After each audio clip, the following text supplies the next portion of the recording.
morning students, this is Junita Mukherjee from SS Public School. So today we are going to do the left out part of this particular chapter, work and energy. In this particular chapter we have learned till potential energy and kinetic energy. I have told you what is potential and kinetic energy and told you the formula, that is mgh is a potential energy and 1 by 2 is 1 by 2 mv square is a kinetic energy. Now we will move on to the law of conservation of energy.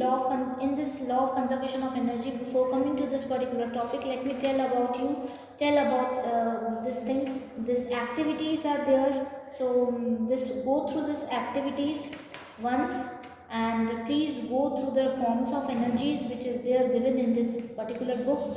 Learn about this particular things, and then move on to the law of conservation of energy. Law of conservation of energy tells us that the energy can neither be created nor destroyed. It can change from one form to another form. And in this particular law of conservation of energy says that 1 by 2 mgh is equals to a constant itself, and addition of these two quantities will be equals to constant, and this energy can neither be created nor destroyed. It can change from one form to another form itself. So what it is given in this particular activity is the transformation of the energies from different medium, from different dissipation of this particular energy is being done in the universe, in the whole environment. So only it can change its value, that is when the water boils up. Okay, so the water is changed into water vapor, and some of the form it is being absorbed by the atmosphere, and some of the form it is changes into vapor state, and after cooling it down or freezing it out, it changes into solid substance. When on cooling it again changes into liquid. So it changes from one form to the another form itself, just like the water. So we can take different examples of the particular lesson, and we can have a discussion with this, how the changes been occurred in the environment. So the rate of doing work. Next topic is rate of doing work. Rate of doing work is defined by power, that is equals to work done upon time. That is work upon time. That is P equal to W upon T, where unit of power is honored in the name of James Watt in 1736 to 1890.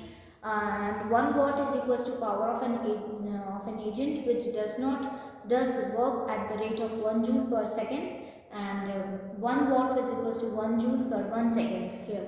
So 1 kilowatt hour is equals to 1000 watt, 1 kilowatt hour is equals to 1000 watt here, 1 kilowatt is equals to 1000 joule per second also. And this whole chapter is finished. Only the commercial unit of energy is there. Commercial unit of energy is kilowatt hour. As you know that 1 kilowatt hour is equals to 1000 watt plus 3600 seconds, that is 3.8 into 10 power minus 6 10 power 6 joule. So the energy is used in households and industries, and for the commercial units also. Usually for expression of this kilowatt hours is being done in this particular commercial unit of energy. So this topic is being finished and the chapter is finished. Next chapter don't have any more chapters for revision, as we have completed the whole chapter. We have completed and we have started from this particular chapter, that is we have started from the motion, force and law of motion, gravitation and work and energy. So this is the last revision of this work and energy chapter. If you have any comment in the comment section, and if you want to have a special question, or you want to have a one-to-one talk, you can